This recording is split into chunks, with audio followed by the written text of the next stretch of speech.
Hello student, मैं doctor Bharat Kumar और हम लोग पढ़ रहे हैं मानव भूगोल। मानव भूगोल में हमारा टॉपिक चल रहा है पर्यावरणीय प्रदूषण। पर्यावरणीय प्रदूषण के अंतर्गत हम लोग आज जो टॉपिक पढ़ेंगे वो है जल व ध्वनि प्रदूषण। जल प्रदूषण और ध्वनि प्रदूषण के बारे में हम लोग पढ़ेंगे। तो सबसे पहले जल प्रदूषण के बारे में हम लोग बात कर लेते हैं। जल प्रदूषण क्या होता है?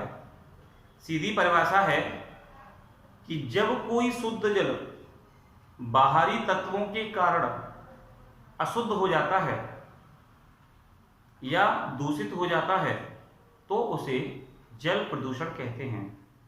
जब कोई शुद्ध जल बाहरी तत्वों के कारण अशुद्ध हो जाता है तो उसे जल प्रदूषण कहते हैं।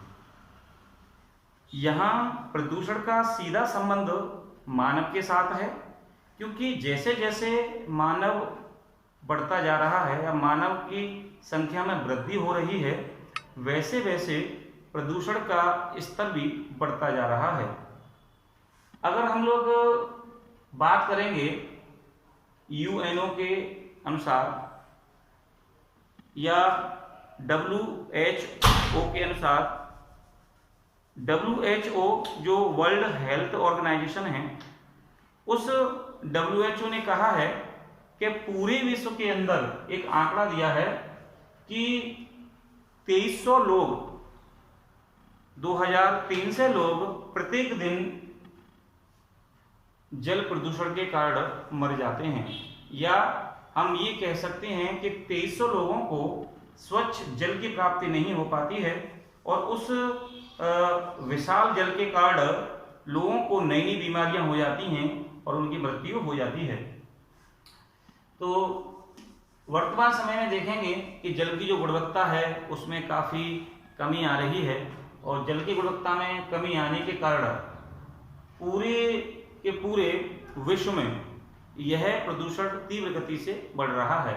अगर हम लोग अकेले भारत की बात करेंगे तो 300 शहर भारत में ऐसे हैं जो कि किसी ना किसी नदी के किनारे बसे हुए हैं, और वो अपना जो गंदा जल होता है, या हम लोग कह सकते हैं कि उनका जो वहित मल होता है, वो नालों के माध्यम से किसी न किसी नदी में गिरता है और वो नदियाँ दूषित होती हैं।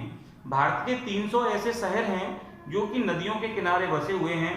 वे प्रत्येक दिन 3000 से 4000 करोड़ लीटर जल, जो दूषित जल होता है, उसको नदियों में डाल देते हैं, जिससे कि नदियां दूषित होती जा रही हैं। अब हम लोग बात करेंगे कि जल प्रदूषण फैलने के क्या क्या कारण होते हैं। तो जल प्रदूषण फैलने के कई सारे कारण होते हैं, जैसे घरेलू मल। घरों के अंदर जो अपशिष्ट पदार्थ होते हैं जो कि नाले के माध्यम से नदियों तक पहुंचते हैं, ये सबसे मुख्य कारण माना जाता है कि घरेलू अपशिष्टों का नदियों में मिलना, जिसकी वजह से जल प्रदूषण बढ़ता है। वही कृषि अपशिष्ट, कृषि अपशिष्टों का मतलब होता है कि खेतों में जो हम लोग रासायनिक खाद डालते हैं और जब वर्षा हो जाती है तो वही रासायनिक खाद पानी के साथ साथ बहकर के नदियों तक पहुंच जाते हैं, जिससे कि नदियों का जल दूषित हो जाता है। औद्योगिक अपशिष्ट, औद्योगिक अपशिष्टों की बात करेंगे तो बहुत सारे ऐसे औद्योगिक क्षेत्र हैं जो कि नदियों के किनारे लगे हुए हैं और उनका जो गंदा जल होता है वो नदियों तक आ जाता है। उदाहरण के लिए उत्तर प्रदेश में कानपुर शहर गंगा नदी के किनारे बसा हुआ है, और यहाँ कानपुर में चमड़े का काम ज़्यादा होता है। चमड़े के यहाँ पे बड़े बड़े टेंड्री होती हैं। टेंड्री का मतलब होता है कि चमड़े का यहाँ पे जूता बनाया जाता है या अन्य कार्य होते हैं। तो वो चमड़ी का कार्य अधिक होने के कारण वहाँ का, क्योंकि चमड़े को बार बार धोने के लिए जल की आवश्यकता होती है, और वो जल जो खराब जल हो जाता है उसको क्या गंगा में डाल दिया जाता है, जिससे कि अनेक सारे औद्योगिक अपशिष्ट होते हैं वो जल तक पहुँच जाते हैं, नदियों तक पहुँच जाते हैं। इसके अलावा जो खनिज तेल हैं या अन्य क्षेत्र भी होते हैं, खनिज तेल में कभी कभी समुद्र के किनारे भी जो बड़े बड़े टैंकर होते हैं जो कि जलयान के माध्यम से जो तेल लेके आते हैं, वो कभी कभी पलट जाते हैं, तो वहाँ पे समुद्रों का जल भी दूषित हो जाता है। या कभी कभी कुछ पाइपलाइन के माध्यम से तेल एक स्थान दूसरे स्थान पे जाता है, वो तेल जब नदियों को क्रॉस करते हैं, नदियों में जब रिसाव हो जाता है तो जल दूषित हो जाता है। तो ये कई सारे प्रकार हो सकते हैं जल को प्रदूषित करने के। अब जब जल दूषित हो जाता है तो क्या क्या समस्याएं हो सकती हैं? तो जल जब दूषित हो जाता है तो अनेक प्रकार की समस्याएं होती हैं। खास करके मानव को पेट से संबंधित उसको अनेक सारी बीमारियां लग जाती हैं। जैसे जब पेट संबंधी बीमारियां हो जाती हैं तो मृत्यु दर में भी वृद्धि हो जाती है। जैसे हैजा का होना, पेचिस होना, तो कई सारी ऐसी बीमारियां हैं जिनकी वजह से मानव का जो शरीर है वो बेकार हो जाता है या प्रभावित होता है। हम लोग बात करेंगे दूषित नदियों के बारे में। तो मैं आपको बता दूं कि भारत के अंदर सबसे ज़्यादा जो दूषित नदी है उस नदी का नाम है गंगा नदी। गंगा नदी को जितना पवित्र माना गया है वही अगर हम लोग आंकड़ों को देखेंगे तो सबसे अधिक दूषित नदी है। दूसरे नंबर पे यमुना नदी आती है। तो भारत की 2 सबसे दूषित नदियां हैं, उसमें नंबर 1 पे पहला स्थान है गंगा नदी का और दूसरे नंबर पे आती है यमुना नदी। अब हम लोग बात करेंगे जल प्रदूषण को रोकने के उपाय। तो जल प्रदूषण को रोकने के अनेक उपाय हो सकते हैं। इनको अगर हम लोग देखेंगे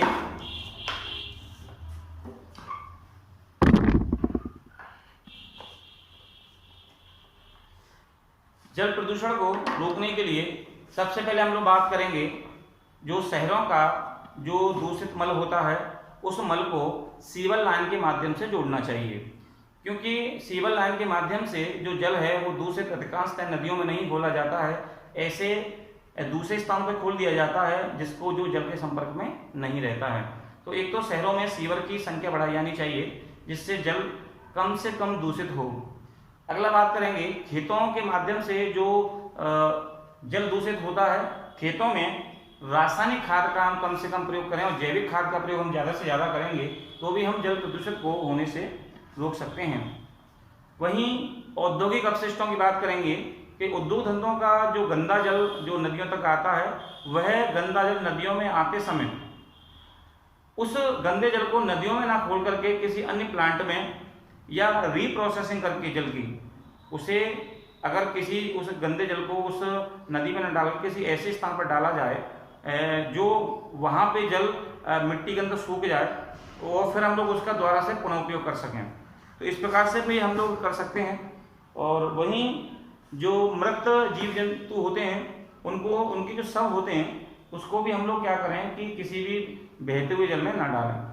तो इस प्रकार से कई सारे प्रकार हो सकते हैं जल प्रदूषण को रोकने के लिए। हालांकि भारत ने 300 ऐसे प्रोजेक्ट चालू किए हैं जिसे गंगे प्रोजेक्ट के नाम से जानते हैं और गंगा को शुद्ध करने के लिए ये प्रोजेक्ट चलाया गया है और जिसके माध्यम से गंगा के घाटों को हरा भरा किया जा रहा है और प्रदूषण को कम किया जा रहा है। तो ये तो रहा जल प्रदूषण के बारे में, वाटर पॉल्यूशन। और अब हम लोग बात करेंगे ध्वनि प्रदूषण, साउंड पॉल्यूशन के बारे में। ध्वनि प्रदूषण सीधी सी परिभाषा है कि जब कोई आवाज किसी व्यक्ति को अप्रिय मतलब बेकार, जब कोई आवाज किसी व्यक्ति को अप्रिय या बेकार लगने लगती है तो उसे ध्वनि प्रदूषण की संज्ञा में रखते हैं। ध्वनि प्रदूषण वर्तमान समय में देखा जाए तो ये इसका स्तर बढ़ता जा रहा है, क्योंकि जैसे जैसे मानव की संख्या बढ़ी है वहाँ पे उद्योग धंधे, परिवहन के साधन इत्यादि बढ़े हैं, तो इसलिए क्या है ध्वनि प्रदूषण में वृद्धि हुई है। मेन कि ध्वनि प्रदूषण को किस में मापते हैं, कई बार क्वेश्चन आ चुका है कि ध्वनि प्रदूषण को मापने की इकाई क्या होती है। तो ध्वनि प्रदूषण को मापने की इकाई होती है डेसीबल। ये ध्यान रखेंगे कि ध्वनि प्रदूषण को डेसीबल में मापा जाता है, या हर्ज। हर्ज भी एक इकाई होती है फ्रिक्वेंसी जिसमें हम लोग साउंड को या ध्वनि को माप सकते हैं।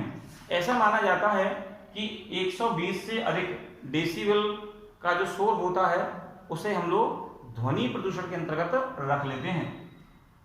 अब ध्वनि प्रदूषण होने के कारण कौन कौन से हैं, तो इसके कई सारे कारण हैं। इसमें परिवहन है, उद्योग धंधे हैं, अन्य हैं। परिवहन के साधनों की अगर हम लोग बात करेंगे तो अनेक सारे साधन होते हैं इसमें आपकी रेलगाड़ियाँ हैं, जेट विमान हैं, तो कई सारे ऐसे व्हीकल्स हो सकते हैं जो कि ध्वनि को ज़्यादा उत्पन्न करते हैं, वो सारे के सारे ध्वनि प्रदूषण के अंतर्गत आते हैं। भाई उद्योग क्षेत्रों को भी इस ध्वनि प्रदूषण में रखा गया है, क्योंकि उद्योग क्षेत्रों में भी बहुत ज़्यादा तीव्र आवाज़ होती है, जिसकी वजह से वहाँ ध्वनि प्रदूषण अधिक होता है। या अधिकांश जो डीजे वगैरह होते हैं उनका साउंड भी जब 120 से अधिक हो जाता है डेसिबल में, तो वो भी ध्वनि प्रदूषण के अंतर्गत आते हैं। अब ये जो ध्वनि प्रदूषण होता है, इसको रोका जा सकता है या कम किया जा सकता है। इसके भी कई सारे कारण हो सकते हैं। इसका कारण ये हो सकता है कि औद्योगिक जो क्षेत्र होते हैं उनमें कम आवाज़ वाली मशीनों का प्रयोग करें, या शहर से अधिक दूरी पर औद्योगिक क्षेत्रों को हम लोग क्या कर सकते हैं, विकसित कर सकते हैं। या जो वायुयान होते हैं या रेल होती है, अन्य परिवहन के साधन होते हैं, इसमें भी हम कुछ ऐसे टेक्निक लेटेस्ट लगा सकते हैं जिसके माध्यम से कम ध्वनि या शोर हो। तो ये तो रहा आज का टॉपिक, जिसका जो था कि पर्यावरणीय समस्या, और ये आज के टॉपिक हमने पढ़े जल व ध्वनि प्रदूषण। ये जल प्रदूषण के बारे में और ध्वनि प्रदूषण के बारे में हमने पढ़ा। कल हम एक नया टॉपिक पढ़ेंगे। Thank you.